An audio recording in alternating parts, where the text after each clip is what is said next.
Le football est un des sports dans lequel tu as besoin le plus de talent pour pouvoir t'exprimer. Plus que tu as du talent, plus que tu es en capacité de faire ce que tu veux dans le terrain. Blue Lock, en plus, met en lumière les capacités égoïstes des joueurs. En effet, plus qu'un joueur est talentueux, plus qu'un joueur est capable de faire la différence par lui-même, plus qu'il pourra influencer les résultats de son équipe. Donc, dans cette vidéo-là, nous allons voir quelques personnages qui sont des génies dans Blue Lock. Ça sera une vidéo qui est très intéressante. On va d'abord commencer par parler de ceux qui ne sont pas des génies. Je sens que ça va beaucoup grincher en commentaire. Et on va terminer par les génies. Et j'ai une carte Joker pour vous à la fin de cette vidéo. En plus de ça, un petit quiz vers la fin. Donc restez jusqu'à là pour savoir tout ça. Vous êtes prêts, vous êtes prêts, vous êtes prêts. C'est parti.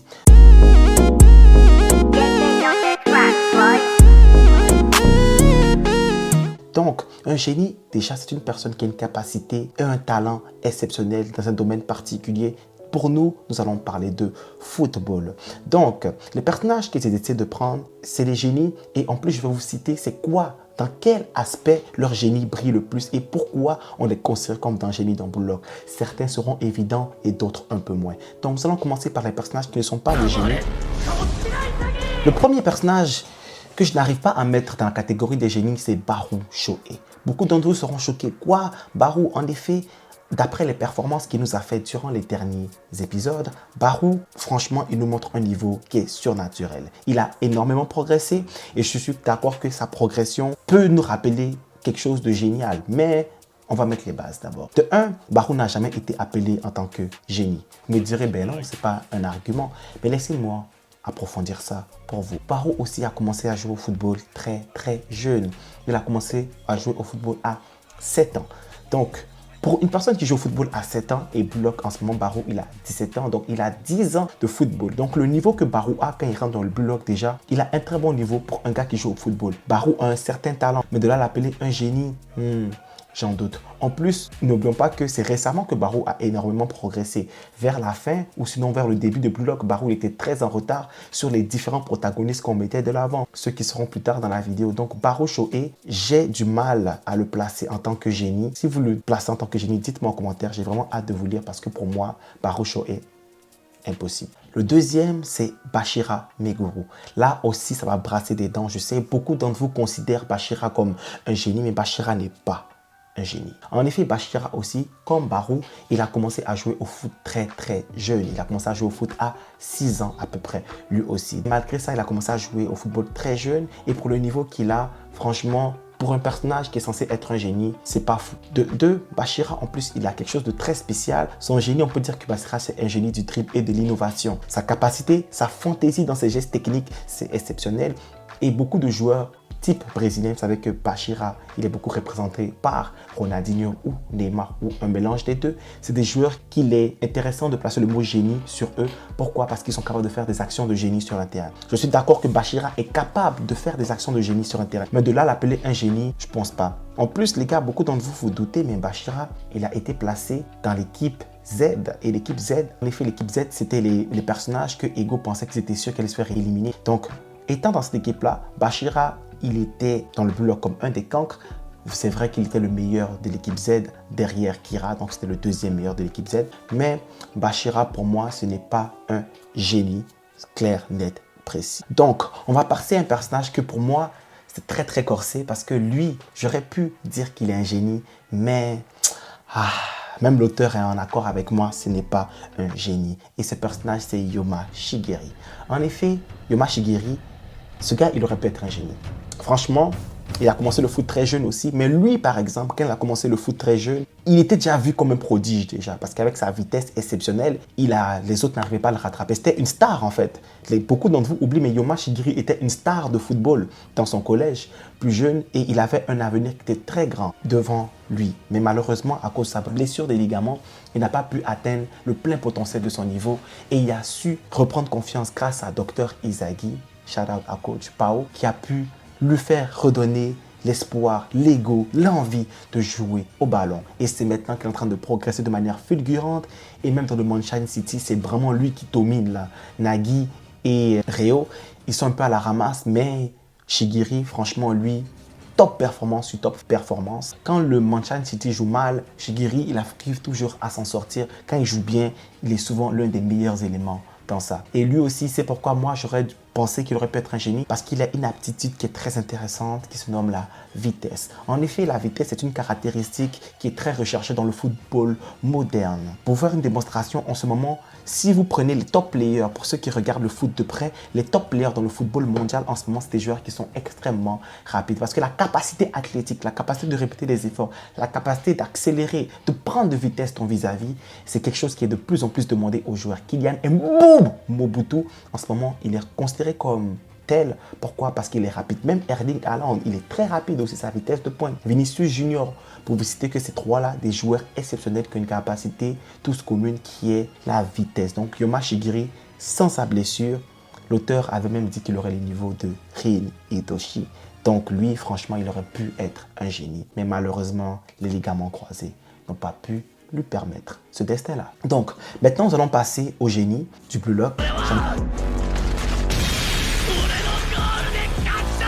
On va parler de Nagi Seishiro. Donc Nagi Seishiro, déjà tout le monde sait que c'est un génie. Je pense qu'on sera tous d'accord sur ça parce que Nagi, c'est le talent. Nagi est l'homme le plus talentueux du bloc. Ça a été dit à plusieurs reprises.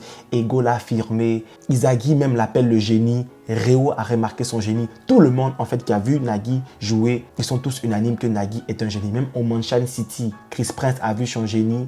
Agi a vu son génie, tout le monde a vu le génie de Nagi Seishiro. Son arme de prédilection est le contrôle et franchement, le gars il se sert du contrôle pour faire tout ce qu'il veut sur un terrain. Mais le contrôle de base, c'est quelque chose qui est très intéressant.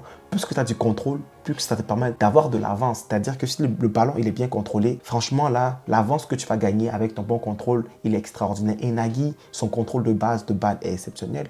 En plus, il peut varier son contrôle. Donc, Nagi, génie. En plus, n'oubliez pas, Nagi a commencé le football il y a moins d'1 an, les gars. Il y a moins d'1 an, Nagi a commencé à jouer au football et il est déjà en train de se frotter avec des joueurs U20, U19, U21 qui seront bientôt être pro. Et il arrive à suivre la cadence. En plus, bientôt, pour ceux qui sont à fond dans les scans, vous avez vu que Nagi, il s'est complètement fâché. Parce que là, on se rend compte qu'il a commencé à décliner parce qu'il perdait.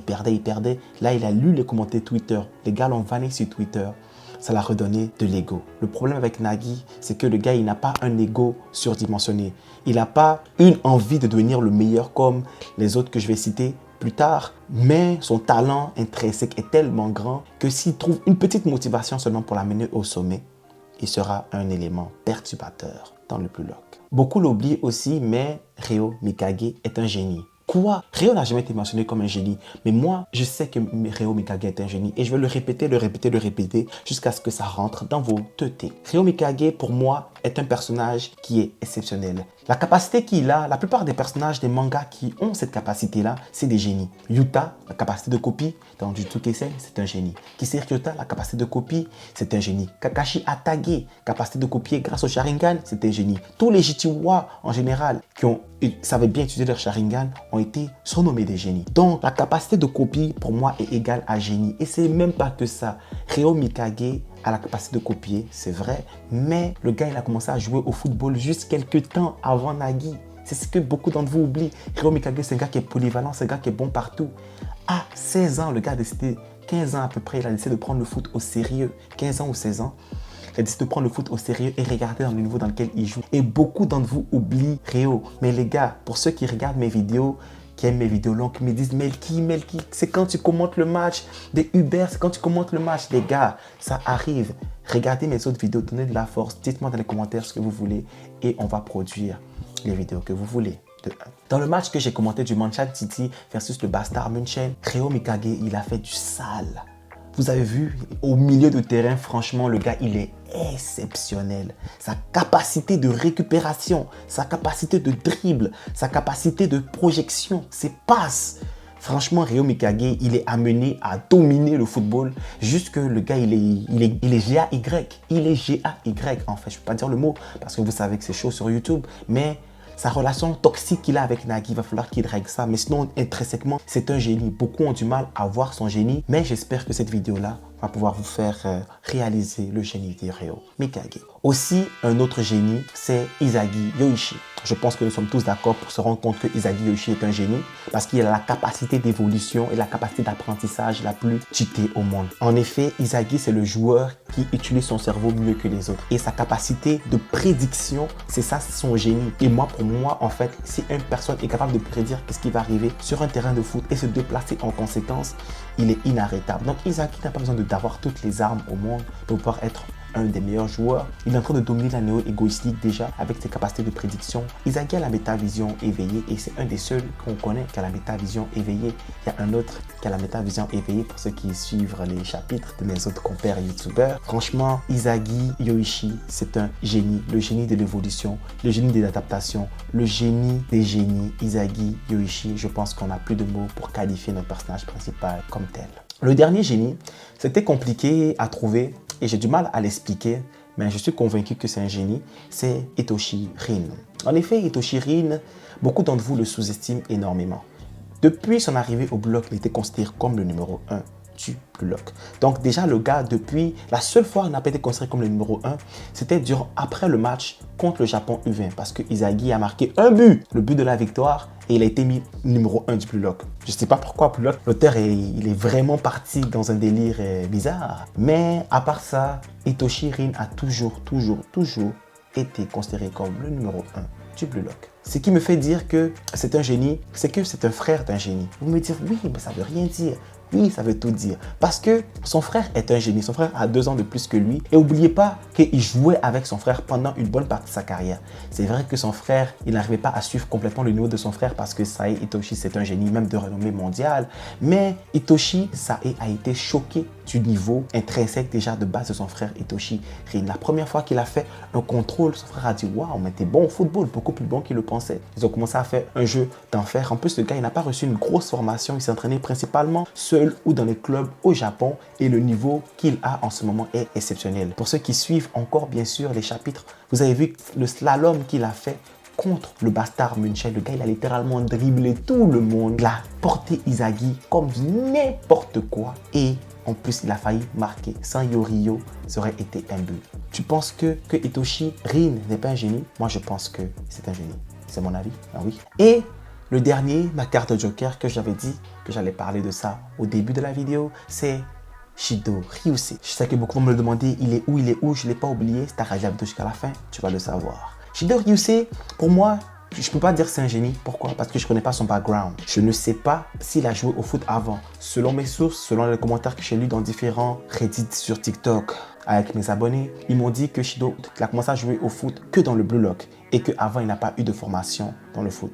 Si tel est le cas, en effet, c'est un génie parce que moi, je pense qu'un gars qui a aucune base du foot et qui arrive à jouer avec les meilleurs joueurs et il arrive à s'en sortir et il arrive en plus à briller, ça montre preuve d'un talent qui est surnaturel. Et lui aussi, il est comme Isagi, mais Isagi, c'est plus dans la tête et lui, il a plus le flair, mais Isagi, lui, l'anticipe, il voit dans l'avenir. Shido, lui, c'est plus le flair, il a un feeling, il a un feeling, il le sent quand l'occasion va arriver et il y va pour marquer. Sinon, je ne peux pas encore le définir comme génie. Comme je vous ai dit, dites-moi en commentaire, vous, comment vous le placez, Shido. Mais pour moi, j'ai un statu quo. Je ne peux pas encore plus m'avancer sur ça. Donc maintenant, la vidéo est bientôt finie et touche à sa fin.